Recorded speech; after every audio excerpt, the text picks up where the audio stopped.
right. Well, welcome. We are with our Personal Development Airmen's Course team. I have Airman Hudson and Airman Dawson with me today. Just kind of, Hudson, you kind of came to me about 2-3 weeks ago and said, hey, I'm thinking about doing this program. And I was all in as soon as you said, I'm thinking about doing something. But if you can give the audience kind of a brief synopsis of what your vision is with this program. So my vision for this program is to utilize what we have around us. We have so many resources, our NCOs, our SNCOs, who have an abundant amount of experience and just skills that they can share and teach with airmen. So the newer airmen. Oh yes, so new airmen who come in, I want to show them that there are so many opportunities just here in Minot alone. And I know Minot has a slight stigma against it. You know, some people may not want to come here due to fear of it being so cold or isolated, but I want to show them that's not the case. It's not bad here at all. It's wonderful. Mm-hmm. There are so many things here to have fun and experience and do. I just want to teach them all these wonderful things. Okay. So you just kind of gave that synopsis, and really what it is to influence the airmen, help them, in a way, kind of get out of the shell, right? Absolutely. Out of the dorms, out of the apartment. I've said it quite a bit often, is if you sit and rot in your dorm, or if you sit and rot in your house or your apartment, you're going to be miserable. Mm-hmm. Doesn't matter where you're at.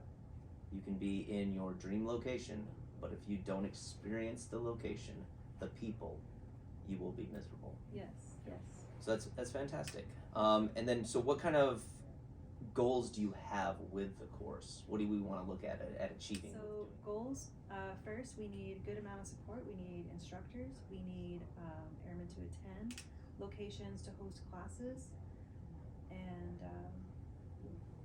can you think of anything else that we need?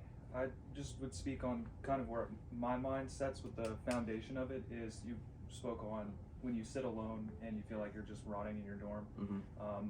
I've heard a long time ago, when you pursue the things you enjoy, when you pursue the things that you love, you will find other people that enjoy that as well. So to me, the core of this is to provide some kind of foundation for activities and things that people do enjoy, and they might feel like they're isolated in that enjoyment. Like, I'm the only one who likes to do this, where this program is designed to get people out and about and really see that there is a community that they can find themselves to become a part of in pursuit of the things that they enjoy.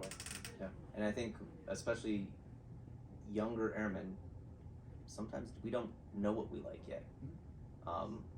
Even as you progress, you pick up new hobbies, new enjoyment. So I think that's important for you guys to go after that.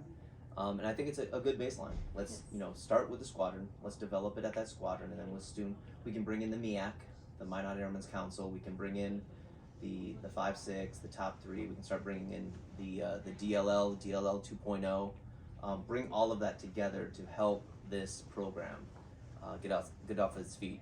What are some example of topics that you want?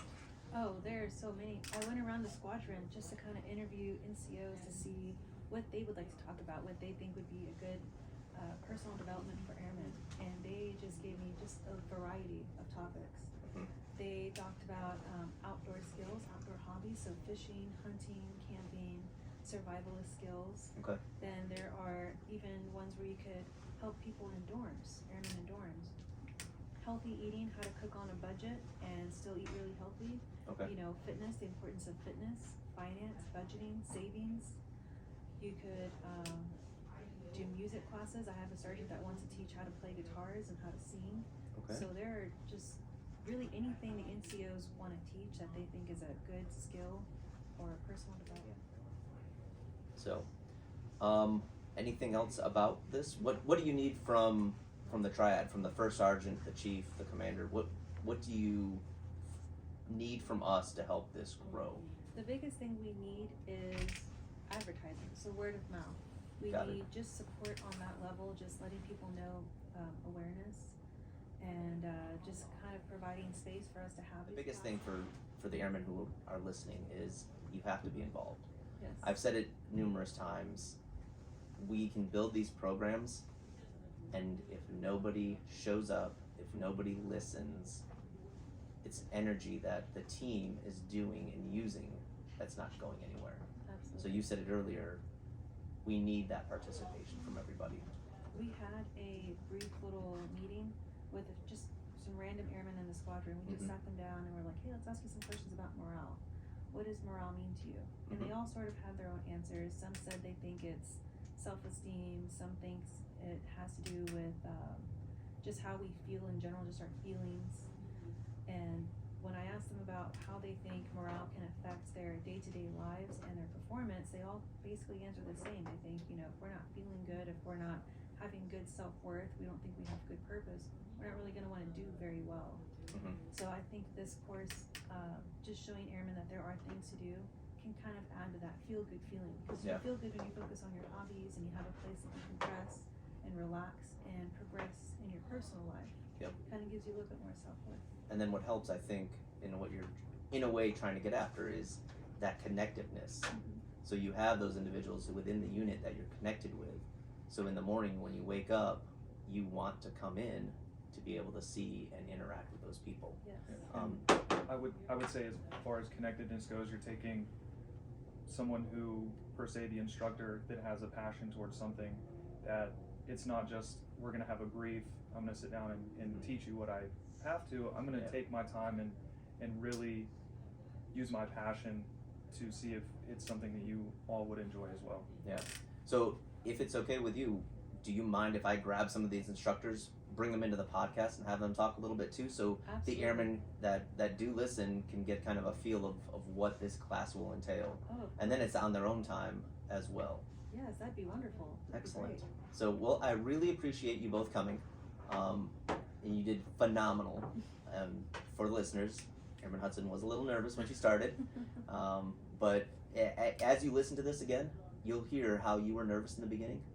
And then as you started to be more comfortable, you were able to smoothly talk and you were able to articulate everything you needed to. So I'm proud that you came to me and the first one that wanted to do this. So I'm very proud of you. Keep doing what you're doing.